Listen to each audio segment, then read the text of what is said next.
I guess we'll make the buttermilk first. So we're going to do this part first. So it'll be the lemon into that, and then, is that too big?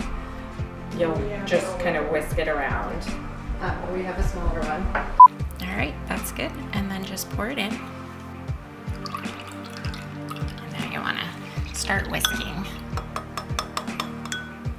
I mean, there's many places where you like put a handful of kale like that into one thing, and like you had carrots and kale in your manicotti, where you're always sneaking veggies in where you're not really going to notice it, but you're just... So we could do a bit where you're talking about how to sneak veggies into more things.